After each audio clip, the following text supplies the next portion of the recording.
Thanks for a new day. Thanks for this past Easter season where we could remember and celebrate um, just all the goodness that we receive because of your love for us, because of the death and resurrection of Jesus. And so help us not to just live in light of that around Easter season, but actually every day, every week of the year. So we want to thank you and pray that even today's conversation right now would be um, just in light of what it means for us to be your children, your sons and daughters.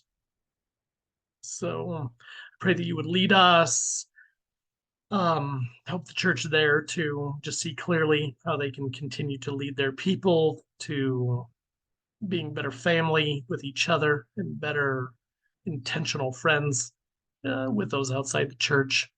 So we pray that this next hour would be useful in that direction. So lead us. We love you. Pray these things in Jesus' name. Amen.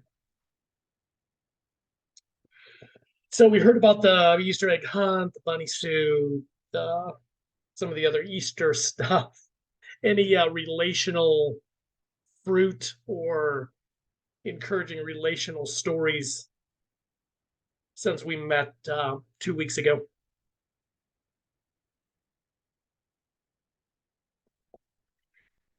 Anybody show up at any Easter activities that you didn't expect, or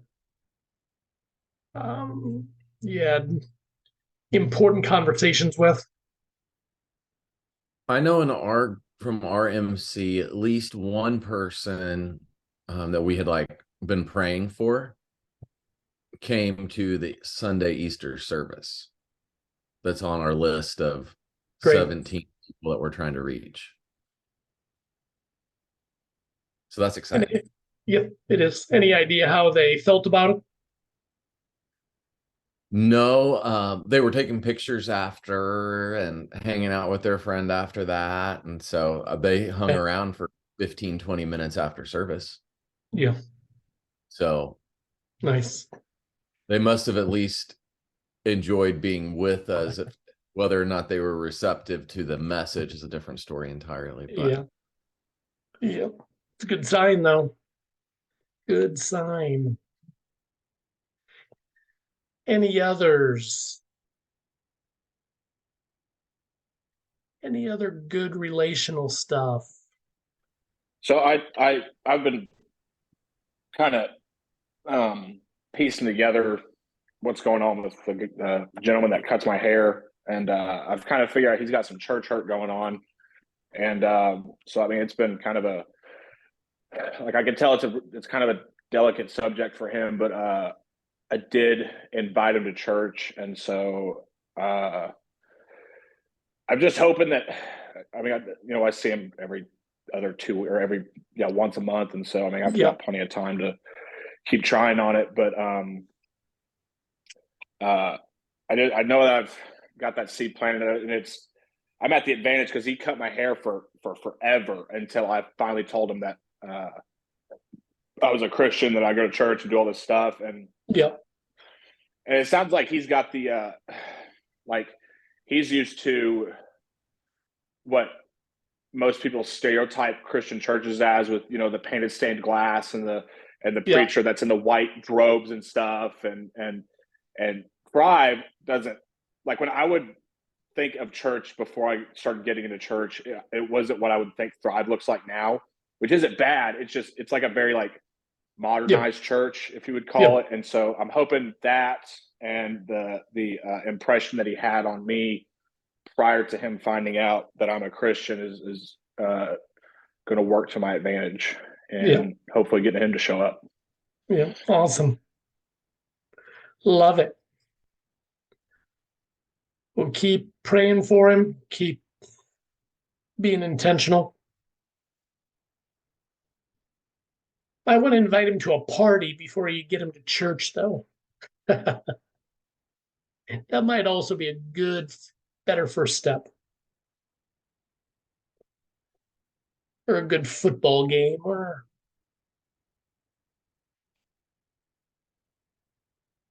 Anything else? Any encouraging relationships? Yeah, I got my buddy that I added to our missional community list. He is not plugged into a church. He's not he's definitely one of the ones he's going on Christmas and on Easter. That's the only time of the year he's gonna come. Um he he and I got to talking Sunday evening after his service, and it was just he's a friend from work, but he's been a friend for 10 years now, and he constantly keeps talking to me about or showing interest in this discipleship that I'm walking through. And he told me that's why he called me on Sunday evening. He said, "Hey man, they're really hyping up this resurrection stuff and Jesus Christ and what he's about. Why are they doing that so much?" And so it was cool that one, he would turn to me when he had some Okay. questions, because it just shows he can see this is stuff that I'm interested in, and that's I'm trying to guide my life with. So we had such an intentional conversation Sunday evening. And then when I saw him today at work, I mean, he probably got in trouble from his boss for standing around for 2 hours talking to me about just what it means and why people are saying this Christ and Christ crucified stuff. So Yeah. I think this is a direct result of us putting him on that list, whether he knows it or not, and Yeah. just actively going towards him in prayer. Yeah. It was really cool. Awesome. Awesome. We're actually going to talk about that idea today. Part of what happened is that basically your relationship moved at some point to a different stage where you became basically a trusted friend in his eyes, or he wouldn't be approaching you like that. He wouldn't be going to you to have these conversations. He would be going to somebody else he trusts more. So super cool that you've reached that point of trust with him. So he's coming to you. So you're able to have those conversations. So it's an important thing we're going to talk about today is how do we move more of our relationships to that place, to that stage. So awesome. Hey, anything 2 weeks ago, we talked about the whole 30-day plan idea. Any progress there or conversations you've had with your MCs about that whole perspective and that level That's what we're of discussing this. So we had them flipped around. So this Thursday, they're going to build their plan. And then last Thursday, they actually talked about having intentional gospel conversations and kind of moving people. Because in my brain, I wanted them to know what they were going to do, what they should be trying to do before they try to plan having a party. Because I was afraid that, like, oh, we just plan going out to dinner somewhere and not inviting anybody and not thinking through, like, oh, that person's a vegan, or that person actually really enjoys would be better reach. They don't like big groups, so let's invite them to the park with two of us. Those kinds of things. Good. Okay. Well, on both sides of that, so you're already warmed up for that next step of planning, but then you're warmed up for today as we just clarify this whole idea of intentional conversations. And I hear it. I mean, this is one of the hardest things. Our conversation today is huge because most Christians struggle with this. So you probably struggle with it at some level, at least. Just so you know, most Christians, most churches across the world struggle with this. How do you talk with people? How do you be intentional? How do you move conversations to spiritual places? How do you move conversations to Jesus? Okay. It's not easy. And again, most Christians don't know what that can look like, and therefore don't do it.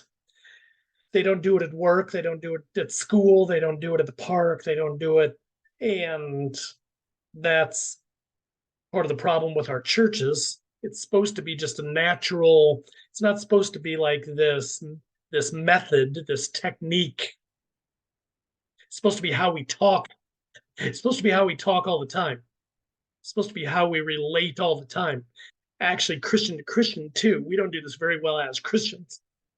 Things we talk about today, we don't do this very well as Christians. We certainly don't do it very well with non-Christians. But it's something every Christian needs to grow in, on both sides, Christian to Christian or Christian to non-Christian. Because again, it's not a technique, method, strategy. It's supposed to be how we relate and communicate with intentionality all the time. So, as an example, I had coffee earlier today with a guy. I knew a little bit about him, but not much. And I spent, God, Cody's coming in here. Give me a second. I spent the first 30 minutes of our time just asking him at least a dozen different questions about his story, about his life. And it was funny. About 20 minutes into it, he was like, it wasn't my goal to, basically spend all our time telling you about me and my story. And I was like, oh, that's what I wanted to do though. We can talk about what you wanted to talk to also, but I really wanted to hear your story. Because if I don't know your story, whatever else we talk about is not going to be rooted in anything. See, that's part of the problem. We have these conversations with people all the time about whatever details, could be family details, work details, financial details, whatever details, but they're not, because we don't know each other's stories. They're just these kind of semi-random details that aren't rooted in our stories. So then we hear those details about people's lives, and one, we're not going to remember them probably if they're not rooted in their story. And second of all, we can't help or encourage or challenge them in any way if it's not rooted in their story. It's got to be rooted in their story. We've got to know the source of the details that they're talking about, no matter what the details are. Again, work, school, family. We've got to know where that stuff comes from. And we learn that, we hear that as we intentionally pursue somebody's story. And we do that by asking a lot of good questions. It's no exaggeration. I told you this morning at coffee, I asked, so in the first 20 to 30 minutes, I asked a guy probably a dozen questions. And then we started talking about some other stuff.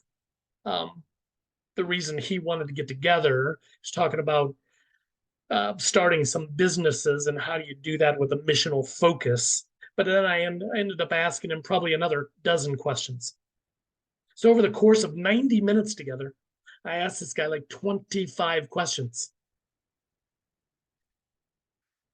But that helped me get to know him, his wife, his family, his past, what he's thinking about the future, and why he even wants to talk about starting businesses with a missional focus. Like, it helped me root our whole conversation in his story. So now, next time I meet him, talk with him, one, I'm going to remember most of it, probably, because it's rooted in his story. But then secondly, I'm also going to know how to ask what I call next questions. See, that's something all of us have to get good at. So Zach, you're talking about this friend you were describing earlier, you have these conversations with. If you know, like, he's coming to you with these resurrection questions, okay? But I'd be curious, like, why? What's his story? What's in his backstory? What's his family's? Why is he asking these questions? Why is he even interested? Why didn't he know these things before? I mean, how old is the guy? Is he in his 20s? That'd be a question right there. Like, why is he asking? These are some pretty basic spiritual questions. Why didn't he know these before? He's 25. Well, there's something in his story. There's a reason why in his family history where he didn't learn these things. He didn't hear these things. His parents didn't take these things seriously. He didn't have friends that were Christians. I want to know all that. I want to know all that so I can talk to him better in the moment. But Zach, if you can get all of that from his backstory, then next time you meet, you can continue to build on that. See, once you get the foundation of somebody's story, then you can see it either way, building on it or digging deeper into it. It's like, yeah, so actually, I'll give you another example. I met with this guy this Monday. I met with a guy this Monday. Similarly, what do you think I did? Met for coffee. And I basically, I don't know, I asked him 20 to 30 questions during that time. And I found out all kinds of stuff. Very broken story. Actually, super sad. I think his dad, I want to say his dad's been married like 5 times. Something crazy. So his dad's been married 5 times, and so he's got all these half siblings. So the story is just really broken, really dysfunctional.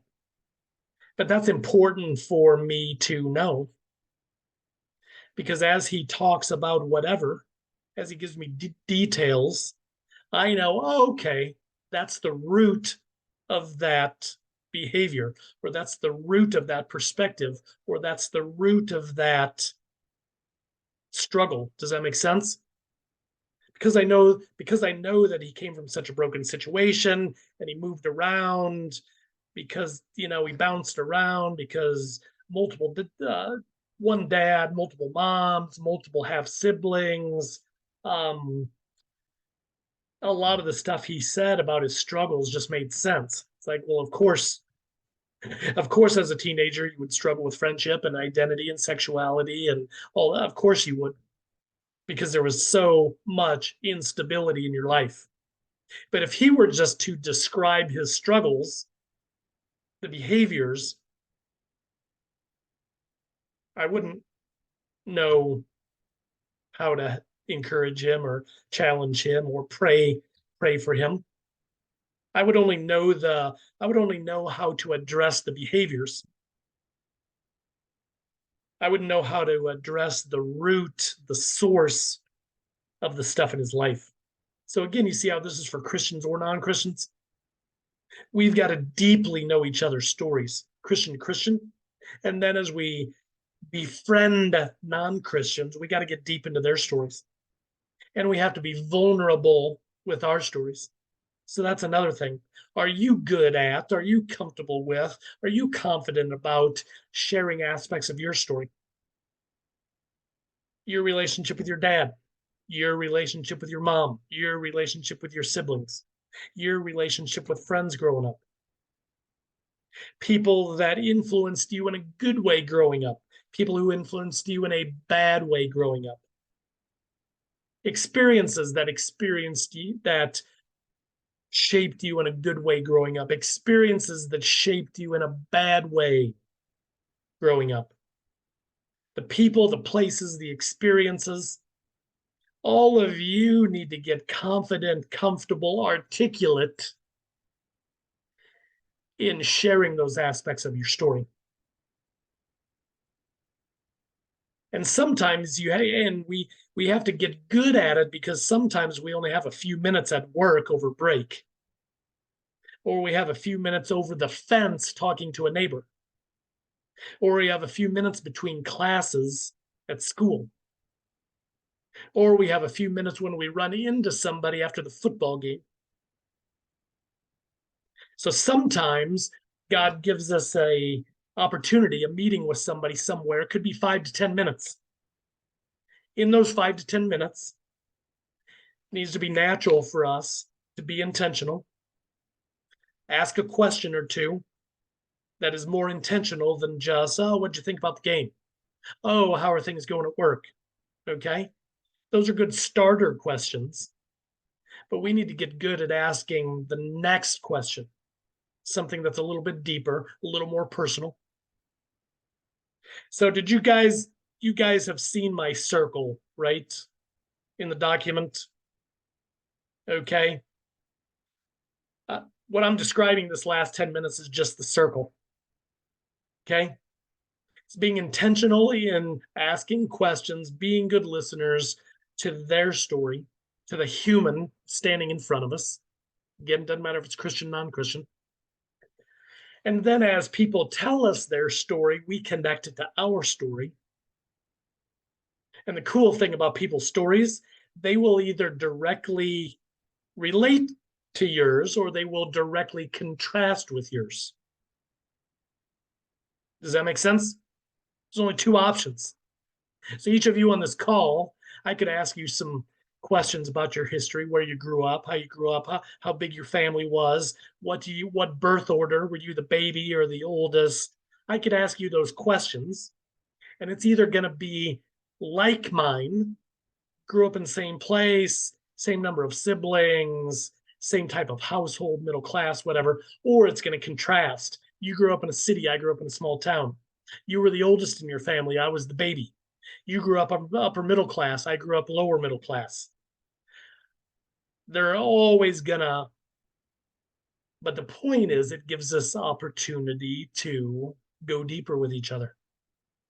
No matter if it's similar or no matter if it's contrasting.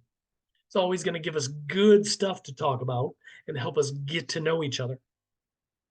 So, in that circle, as we do that, deeper into their story, deeper into our story, it's always, because we are Christ followers, it's always going to lead to spiritual places.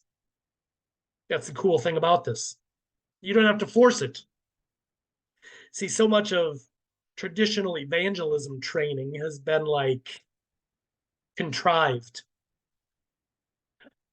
It's been like uncomfortable. You know what I mean? Like, how do I drop the bomb on my friend at school and give him the four spiritual laws? How do I, you know, how do I drop that bomb? Rather than, how about if we get to know each other and build trust and understand each other's stories, and the spiritual side of my life's just going to come out in all that. And as I ask them more and more questions, actually, it's going to tap into the spiritual side of their life. And then we're there.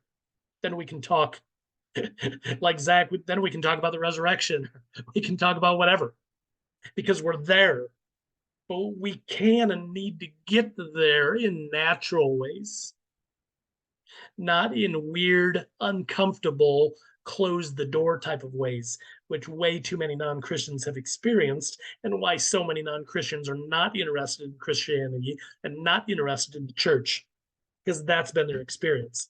Somebody in their face who doesn't know them, who they don't trust, telling them that they're sinful and that they need Jesus, right? How about if we do what Jesus did and become friends of sinners? And in the context of being friends of sinners, we talk about life, which includes the spiritual side of life.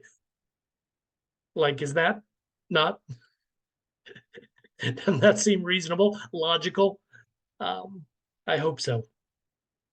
So let me say a little bit more about the circle, then I want to hear from you. So there's their story, our story. We get to into spiritual things, God's story. It leads to Jesus, obviously. At the top of the circle, though, you saw something that said serve, bless.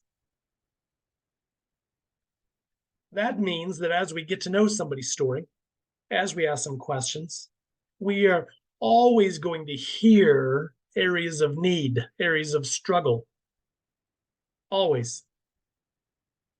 If we're asking good questions, we're always going to hear something that's a struggle in their family, with their physical being sick, or with their finances, or with their job, or with their relationships. We're always going to hear areas of need, areas of brokenness. Guaranteed.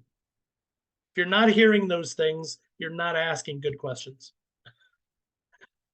If you ask good questions, you will hear those things. And then, guess what?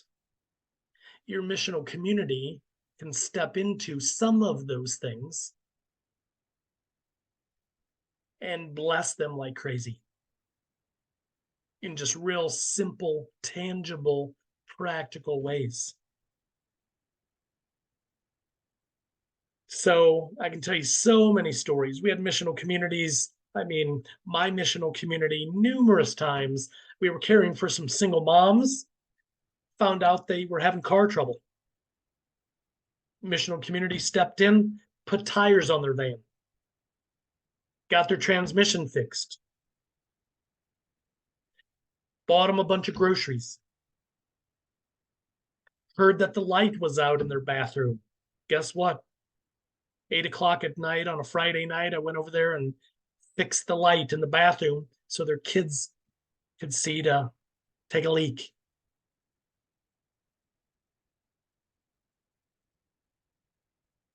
Small, simple, but powerful blessing. But in order to figure all of that out, we've got to be building trust, asking questions, being good listeners, being sensitive to their story.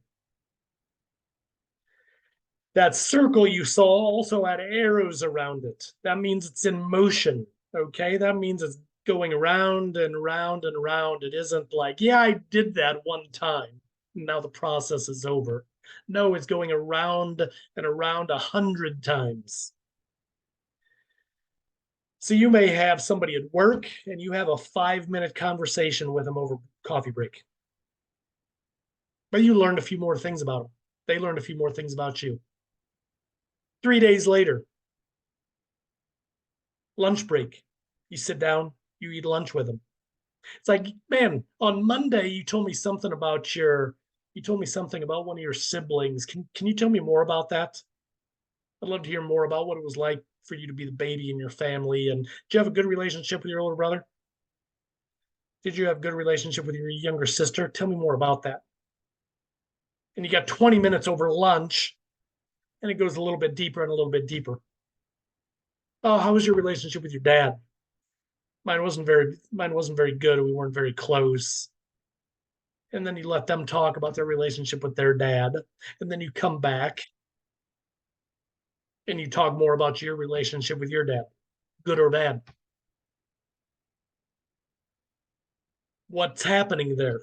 Okay. At the center of the circle you guys saw, it said contact, acquaintance, friend, disciple, right? Those 4 relational stages. That's how you move through those stages. Not as a technique, but that's how you love somebody, to see your relationships move from contact, first time, second time meeting, to an acquaintance. You know them a bit superficially. But the big shift, and this is what I was saying to you, Zach, is when our relationships shift from acquaintance to friend. That's the big shift. That's those people you put on your list. You told me you got people on your list. You need to be praying and asking, how many of those are acquaintances? How many of those are trusted friends? How do we move those relationships from acquaintance to friend? Well, again, we do it by going deeper into their story, them knowing more of our story because we're vulnerable and open about the details, serving them here and there. Oh man, you had a hard week and your spouse is sick. How about if we drop off a hot, yummy meal on Friday night so you guys don't have to cook? We just want to bless you guys. I can't tell you, our missional community has provided so many hot, yummy meals for people we were on mission to. Many, many. And it's an awesome way to bless people. And every time it will also open up more conversation with those people. Why wouldn't it? Like, Who else in your neighborhood is doing that? Anybody else dropping off hot, yummy, healthy meals? No, no, nobody else is. Nobody else is. So when you do it, Do they have to be healthy? that's true. Not always. Sometimes you can just go purely yummy and it's not the healthy choice. Good point, Chatsy. So you guys get the idea. You drop those meals off and it's going to be an opportunity to have more conversation with them. Man, how's your family doing? I know you've been sick the last few days, or husband lost his job, or your kids in the hospital just broke their leg, or and you have that conversation, you show care, you ask some more questions, they ask you some more questions, and the relationship just moved a couple more clicks. Was that hard? Was anything I said there hard about asking enough about them to hear enough about them to see a very practical way to bless them? Not very hard. Just requires some little bit of thoughtfulness. And then actually acting out on what you hear. Oh, I heard they're sick. Oh, I heard they lost their job. Oh, I heard they're struggling financially. Okay, we're going to step in there. We're going to help them pay a bill. We're going to help them paint their garage. We're going to help them clean up their yard. We're going to help them fix their car. We're going to help them get groceries. We're going to help them babysit. We're going to help them with what we heard from them. Can I ask you two questions, Todd? Yeah, go ahead. One, I was done. I was done, by the way, with that whole spiel. So I'd love to hear thoughts, questions. So first question, what if you're an introvert? There's a couple people on this call that are introverts and maybe their default is not to engage people in conversation. How do you overcome that, or does that change things? Yeah, I'll just leave it with that one question. I'll let people talk. Well, introverts are usually actually better at what I'm talking about than extroverts. Introverts generally are better at going deeper in relationship. So that's one thing I would say. Extroverts are usually more superficial. It's easier to talk with people. They talk to a lot of people, but it's usually more superficial. Introverts are usually better at going deeper with a few. So I'd say that. Second thing is, a lot of times we have these kinds of conversations with people in community as a community. So we do it at a meal, at a party, at a football game, at a park. We do that so that there's multiple people around. So for the introverts, that should be good news also.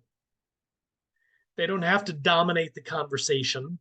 They don't have to lead the conversation many times. They just have to participate in an appropriate way in their introverted, with their introverted personality. So that should be good news for introverts too. The third thing I would say, if introverts are just completely resistant to this, then we've got to talk about the heart issue, because ultimately introversion is not an excuse to be disobedient.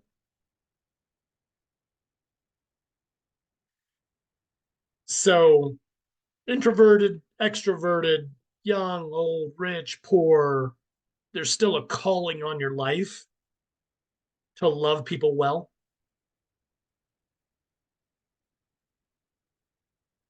And so if they're resistant to it and then you've got to have that heart conversation. And I would also say you need to help the introverts in those moments pray and ask for supernatural help, courage, passion, compassion, help them pray in those moments for supernatural help to overcome the fear, to overcome whatever the blockage is that's keeping them, because it's an issue of love.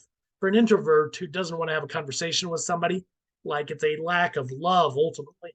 It's like, no, I'm not going to love them in this moment because it's uncomfortable for me. I'm an introvert and I'm just going to hide behind my excuse. Okay? It's never an excuse not to love properly. So introverts just need to do it properly, appropriately in their introverted way. But again, I think that's such the good news of doing this as a community. That should be amazing good news for introverts so that they feel like, man, at the party, I'm not going to talk with everybody there. At the party, I'm going to lock into one or two people. I'm locking into one or two people. I'm going to love them well. I'm going to get to know their story. I'm going to share my story.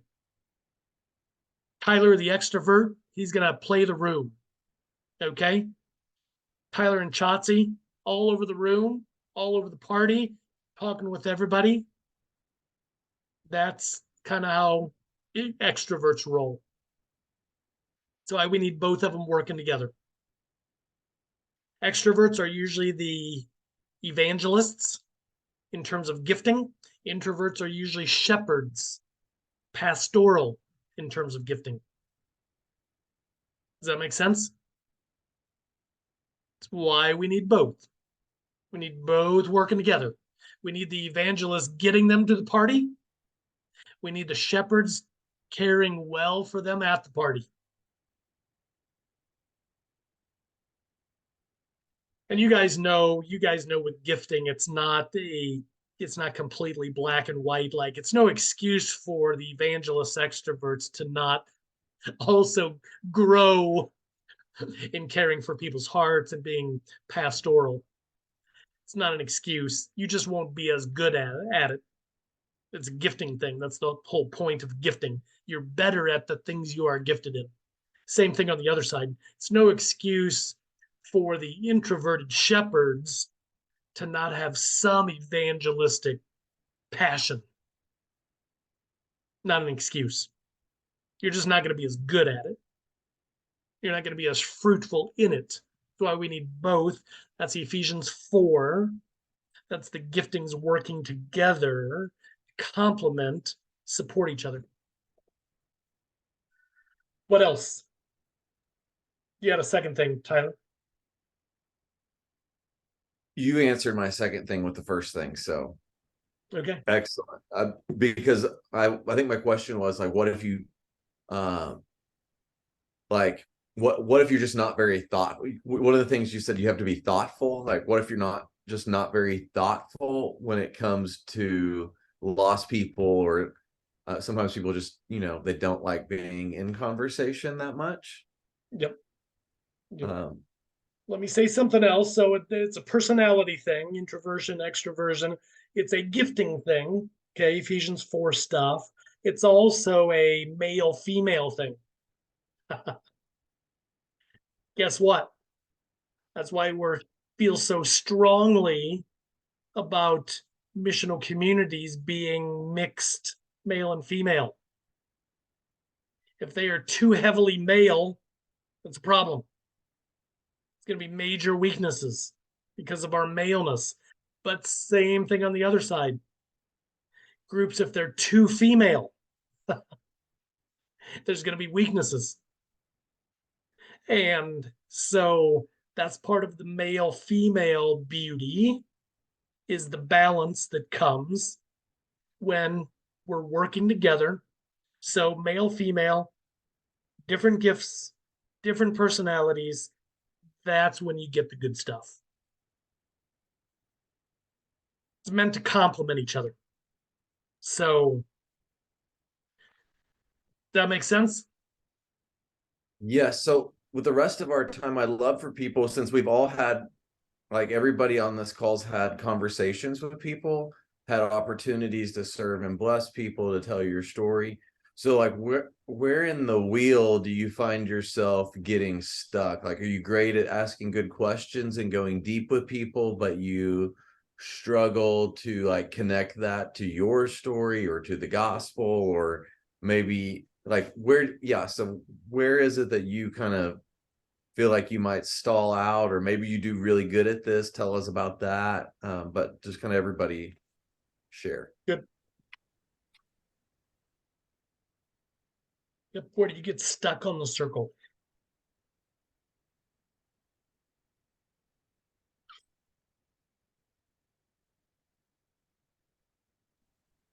Hey guys, how's it going? Sorry, a few minutes late there.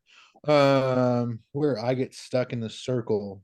So I've seen this circle for a little over 2 years now, and where I really probably get stuck is, I guess, taking it from the acquaintance to the friend, really following up more than following up, finding reasons to hang out with a person, even though we don't have maybe the same things in common. Um, Okay. so I'll reach out a couple times, and then, you get a couple no's, or it doesn't work out, or this week I'm busy, this next week I'm busy. And then in the third week, and you're like, hey, I've tried for 2 weeks now. I almost don't care.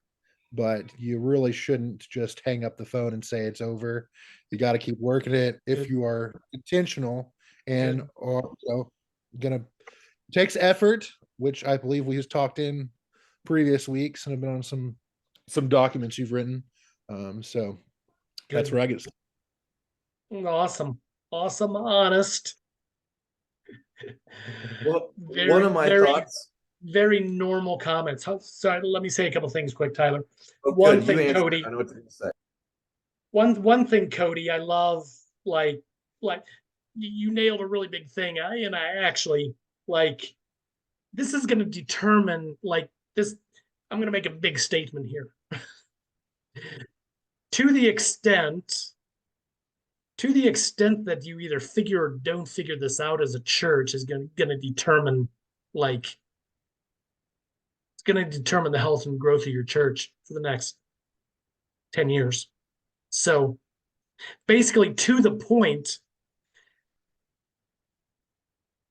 most Christians have some acquaintance type relationships, but very few of those relationships move beyond acquaintance. So you guys could start throwing parties and going to football games and doing stuff in your neighborhood. You could be doing all the right activity. But if your relationships all, because of a lack of intentionality, if they all stay at the acquaintance phase, your church is dead. Because like Zach said at the beginning of our call, if you don't become those trusted friends with people, they are not going to have spiritual conversations with you. And if you don't have spiritual conversations, they're not coming to Jesus. Or if they do, they're not coming to Jesus through you and through your church, which isn't all bad thing. But I'm just saying, this acquaintance to friend thing is just, it's a really big deal. And so you guys, and we went back when I was living in Tacoma 10 years ago, man, there was a season we had dozens of missional communities who had dozens of relationships with lost people. So we probably had acquaintance, I don't even know, we probably had acquaintance type relationships with like consistent with like 500 non-Christians around the city. But unfortunately, many of them in that season stayed at the acquaintance stage because we hadn't learned of this yet, that relationships can really just kind of stagnate there. And you can be an acquaintance with a non-Christian, Lane, like your haircutting guy. If you're not intentional with him, your relationship could be look the same way like 3 years from now and never progress.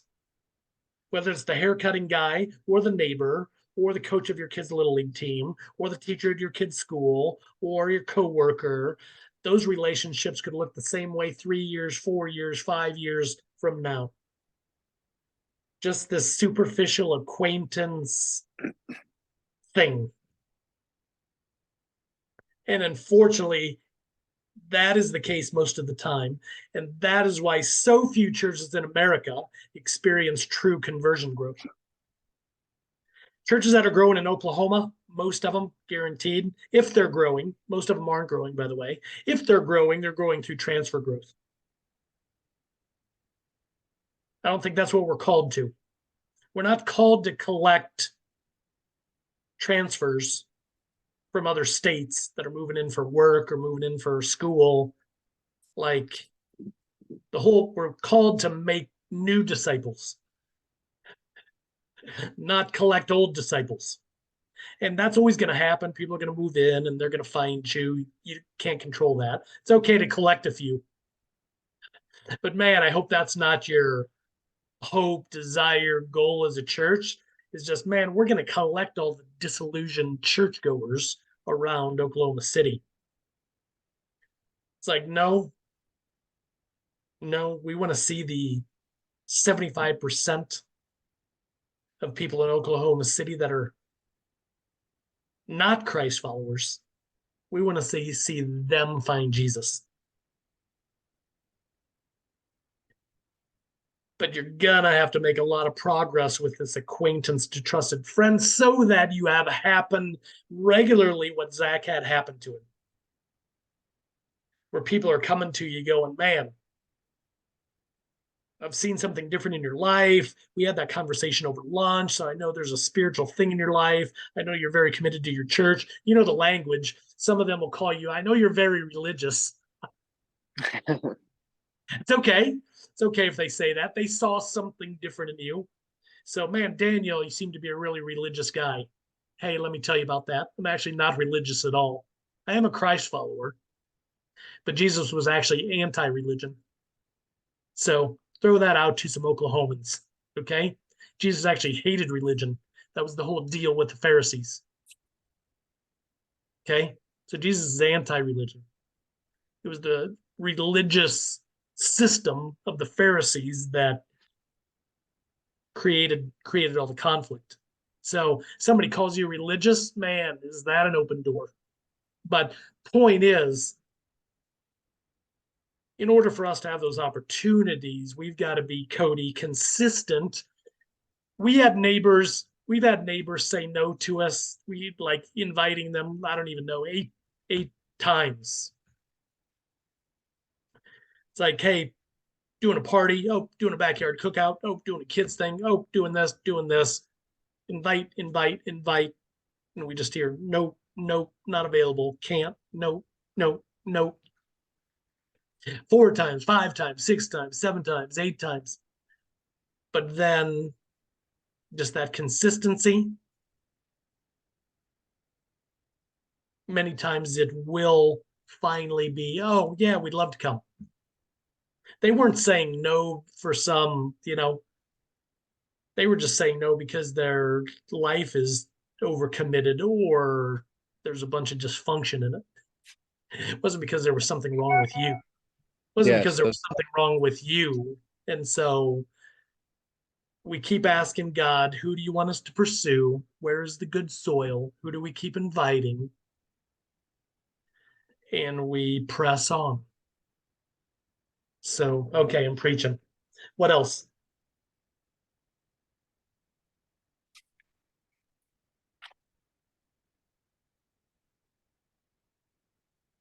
Tyler, I think you were going to interject a moment ago. Well, the other thing, Cody, that I was thinking is I know you're good at following up with people, but Daniel has different interests than you do. And so it might be helpful that because there's people in my group that I don't connect with very well. Well, to be honest, sometimes I don't really try to connect with them that much. I just let other people. And then the relational web happens, and then it's no longer I don't have to try to force hanging out with somebody that has totally dissimilar interests than I do, because there's usually somebody in my group that has similar ones. Good. So yeah, I was just think of it more like a team sport than like it's more like basketball than golf. Yep. Power of a community. I had this non-Christian guy that I played basketball with, and he was a really quiet guy. Okay. I actually tested it. I actually tested this whole idea out on him one time. He picked me up to go play basketball. And it's like, I'm just gonna sit here quietly and see if he talks, see if he asks me anything. He was a classic American male, okay, athlete, work construction, and sat there in silence for like 10 minutes. Super awkward. And it's like, prove my point. I'm gonna need to ask him anytime we meet. His name was Chris. I'm gonna need to ask Chris many questions because he's not gonna do it. Okay. Again, non-Christian, so he doesn't care about being intentional with me or any of that. Okay. So every time I was with Chris, fishing, basketball, playing with our kids at the park, I knew I was gonna have to ask him a bunch of questions because he wasn't gonna lead or ask me anything. But my point here is invite him and his wife. He had two girls, the ages of two of our girls. Invite them over. Then I invited another Christian family from our missional community. And I knew that these guys would hit it off because they both loved fishing. I don't. Okay. I don't like fishing. Okay. I can go fishing, but I don't, yeah, I don't look forward to fishing. These guys love it. They didn't know each other before this night. I'm out at the grill, grilling some brats and burgers. Chris and I are already there at the grill, I think probably talking basketball, because again, that's Chris. Chris would talk about two things, basketball and fishing. Okay. He struggled talking about anything else. Basketball and fishing, though, he could talk all day. So we're talking basketball at the grill. My Christian friend, who's part of our missional community, Ed, shows up. And I don't know if they could smell it on each other, or I don't know what happened there, what went on, but literally within like 60 seconds, they somehow figured out that they both like to fish. And it was awesome. Like they were off and running, talking about their favorite fishing spots and when they fish and what they fish for and what bait they use or what lures they use to fish, and just talked and talked and talked and talked. And I didn't have to, like you're saying, Tyler. Ed was now building this relationship with Chris. So now Chris, and he was pretty anti-Christian, anti-church. Chris walks away from that evening. We've had a great meal together. All of our wives are connected. Our kids have all connected. And now Chris is like, man, I knew Todd was a Christian, but he's one of the first Christians I've ever met that was semi-normal. Okay. But now I met this Ed guy, and this is blowing me away. Now I know the second Christian, and this guy's even cooler than Todd. Okay. He fishes like I fish. He fishes where I fish.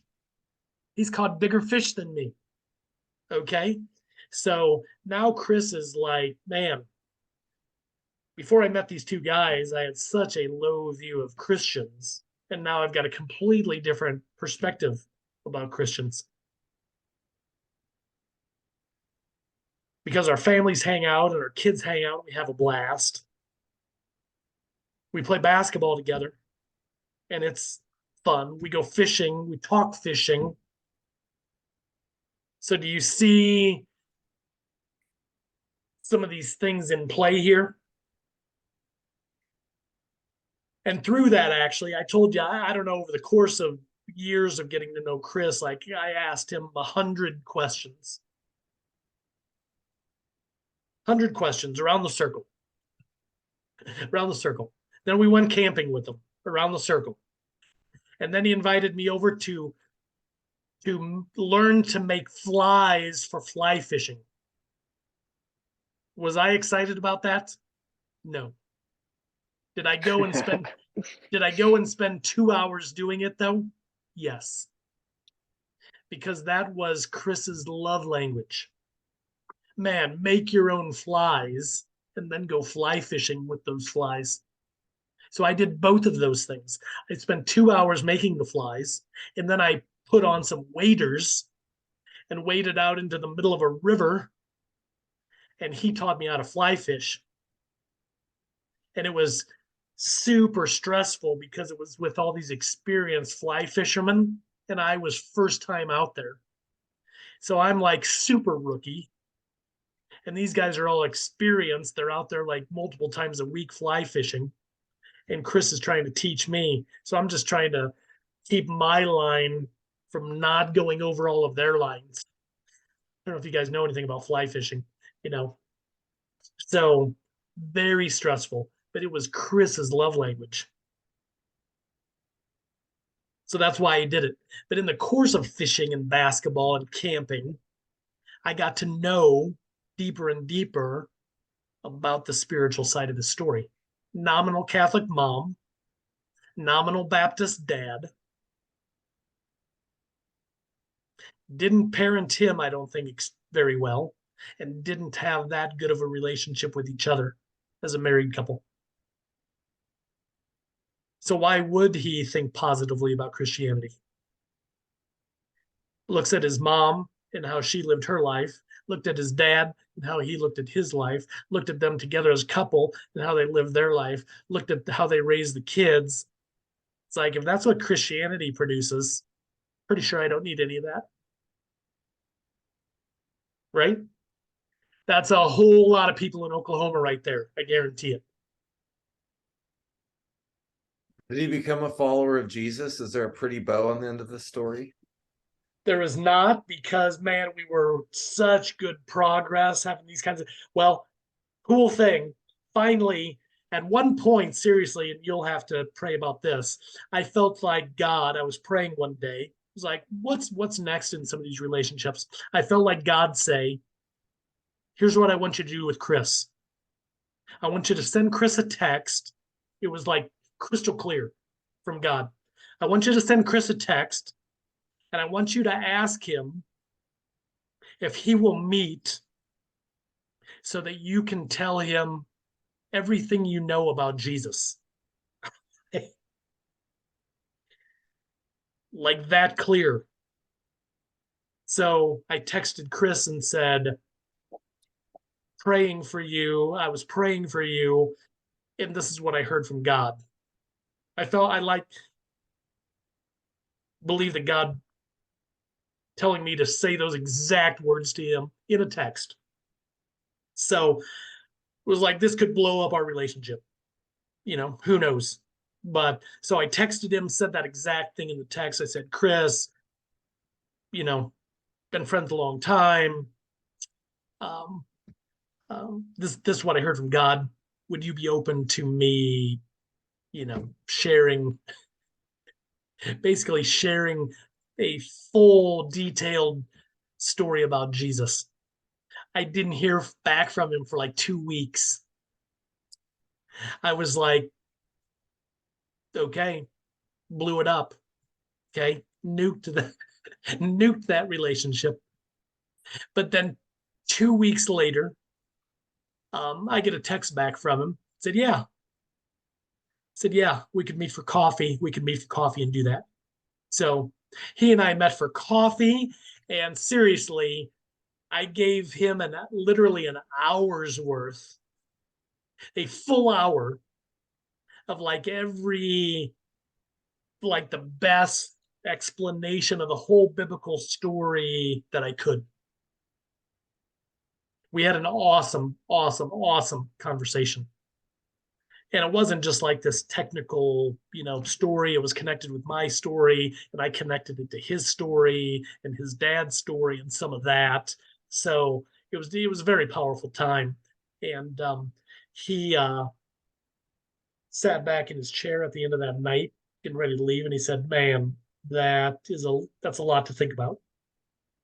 That's a lot to think about.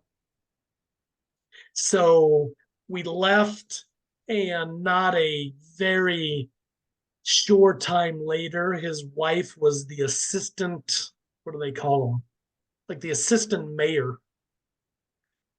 Okay, so big second in command in the city. She got transferred to the other side of the country, to Raleigh, North Carolina. And so, yeah, wasn't completely the end of the story. I mean, we're in touch with them a bit, but the way it ended, being able to so clearly communicate the whole story in very personal, practical ways, especially after all the life we had lived together, camping, basketball, fishing. Um, I know that today he and his wife have such a different perspective about Christians and Christianity because of my wife and I, because of Ed, the fisherman, and his wife, because of our missional community that they experienced. So at that point, we got to pray and ask God to send the next influencer, into their life. But I think that's a great story to really, really kind of encapsulate or summarize the circle. My relationship with Chris, his wife's name was Tansy. It's the circle. Fishing, basketball, meals, camping, around the circle, his story, our story, God's story, Jesus, blessing them and serving them in different ways. His wife, who was again high level in the city, his wife shocked my wife at some point and basically said, again, if you knew her, you couldn't even imagine this coming out of her mouth. She told my wife, she said, I think you're probably my best friend. It was like a shocker to my wife. It's like my wife has a lot of, obviously as Christians, a lot of very deep relationships with other Christians, but for this non-Christian, highly educated, high-powered woman, just my wife's consistent, genuine care for her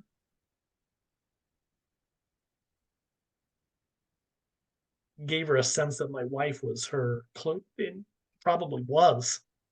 My wife was probably the only one who took that kind of interest in her, asked her questions, asked her stuff about her heart, not just what's it like being the, vice mayor of the city.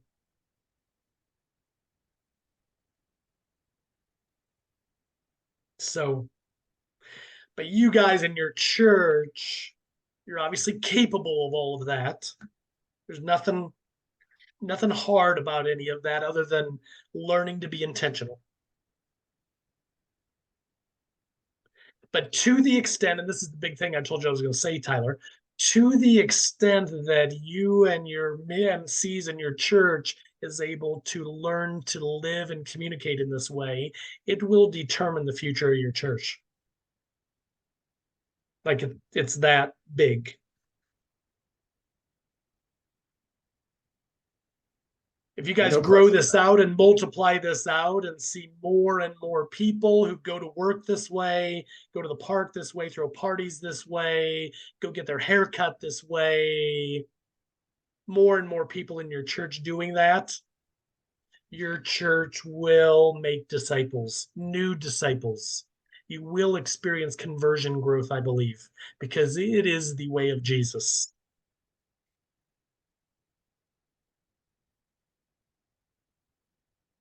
So it is possible. And it's absolutely essential. And I think you guys already get it. You've already shared enough stories, and you already know a lot of the relational stuff you're doing. You've just gotta again I think you guys get it, but you've got to get more people around you. That's the 5.3. Remember the 5.3 we talked about? The average non-Christian, it's true in Oklahoma, it's true in San Diego, it's true across the world. The average non-Christian is going to need to become friends with, not acquaintances, going to need to become friends with 5.3 Christians in their journey to Jesus.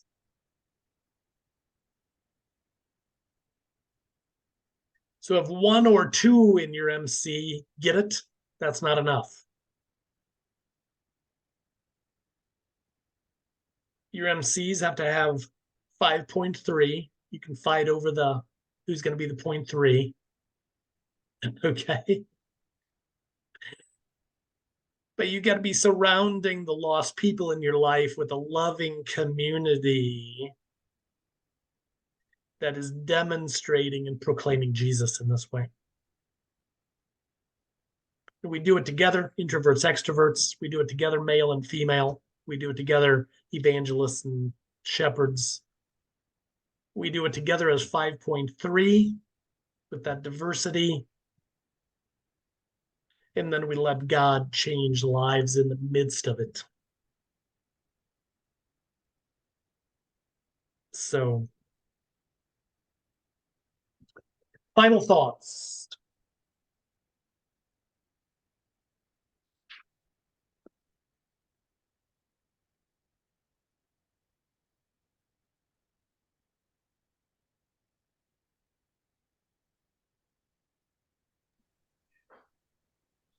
I think I alluded to this earlier. A lot of churches ask me, like, how do we help our people grow in this or learn to do this? I think I alluded to it. You got to do it with each other regularly. If you're not relating like this when you're together at a meal, at a party, at a game, at a park, your people aren't going to learn to do that out in the world with lost people. So this just has to become core to your church, that this is just how we roll. This is how we relate as a church. Deep into each other's stories.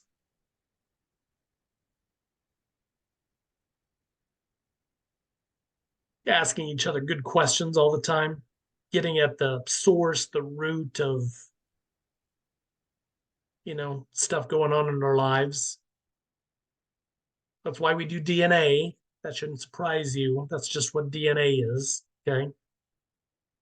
Relating like that, communicating like that, asking questions like that, being good listeners like that. But the cool thing is, the better you do it in DNA and in your missional communities, that's the training. That's the training for sending out an army of missionaries around Oklahoma City. You don't have to have this whole other like training thing. Okay, it's not required. So that's good news. You have to spend a lot of other time. You just have to do it consistently with each other. And experientially, your people then will catch how to communicate this way all the time. Walking the dog, dropping the kids off at school, coffee breaks, lunch breaks at work, before, after the football game, on the sidelines, watching your kids play soccer or baseball. It'll just become natural, become the norm. So, okay, if you don't have any other final thoughts, I will pray us off. Can I ask you a really fast question? Is there a resource? So one of the things that we run into in Oklahoma is people get to know someone's story, they become friends with them, but then the best that we like, there's this culture of like watered down gospel, self-help stuff. I don't know if you know what I'm getting at, what I'm alluding to, where it's like, things like God will never give you more than you can handle, like things that aren't really biblical, but people think are biblical. Yeah. Or like, oh, I'm so sorry you're going through a tough time. God will get you through it.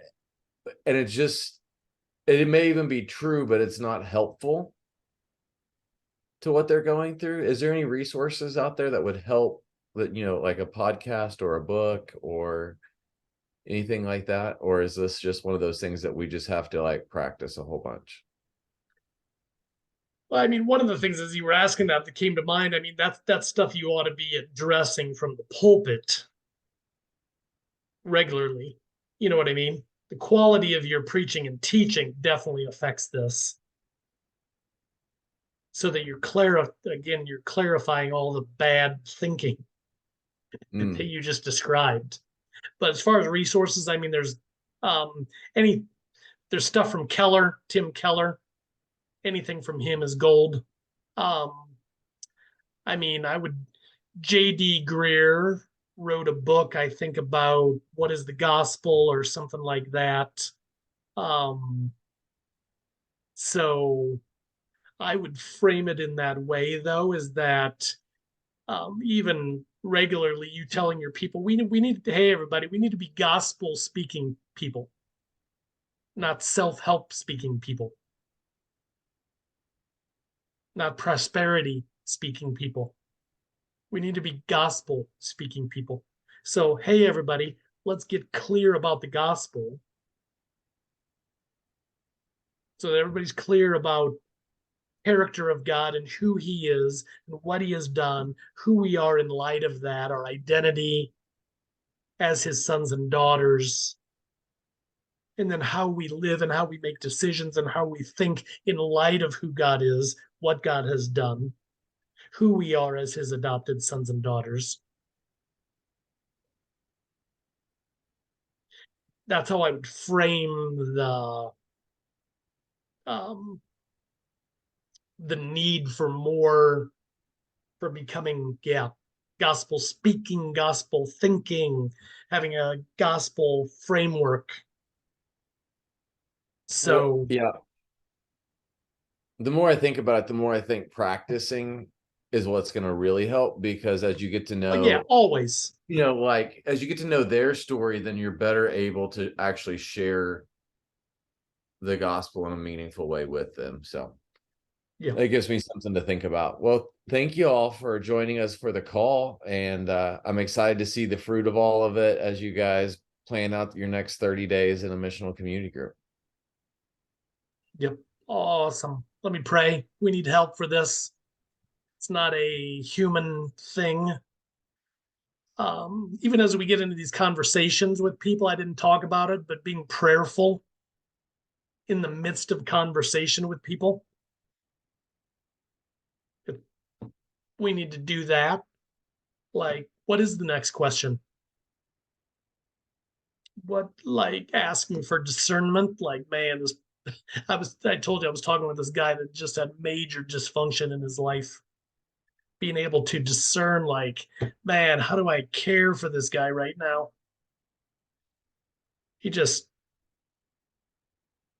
communicated this mess of a life story to me. I don't even know what to say or what to ask. What a mess.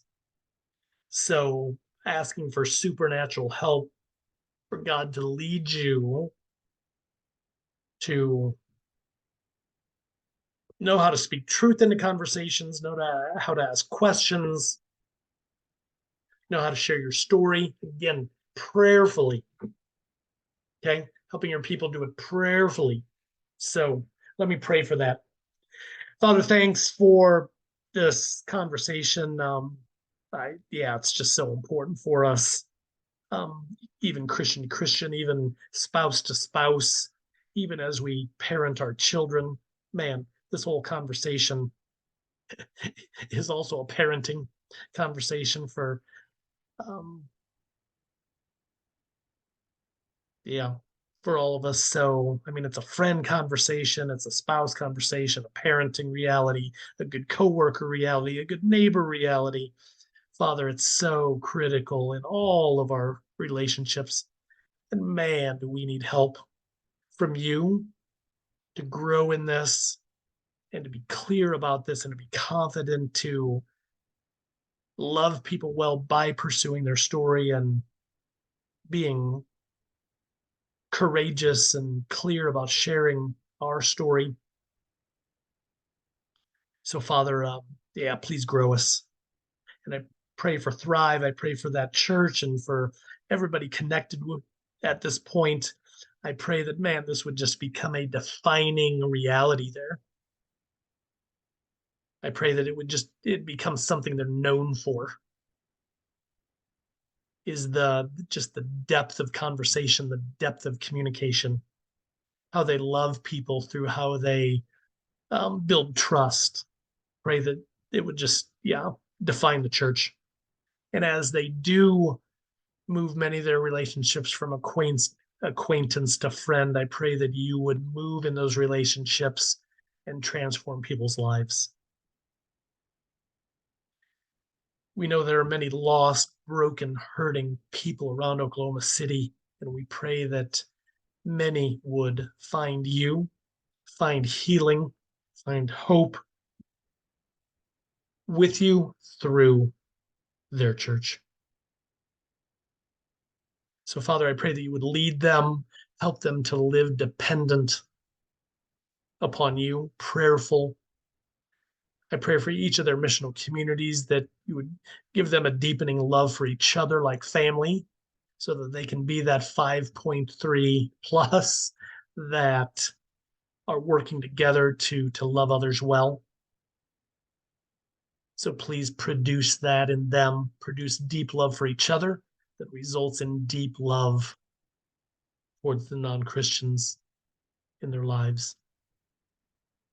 So, Father, thanks that you are the source of love, that you have loved us well so that we can love others. So thanks for loving us so well. We love you and pray these things in Jesus' name. Amen.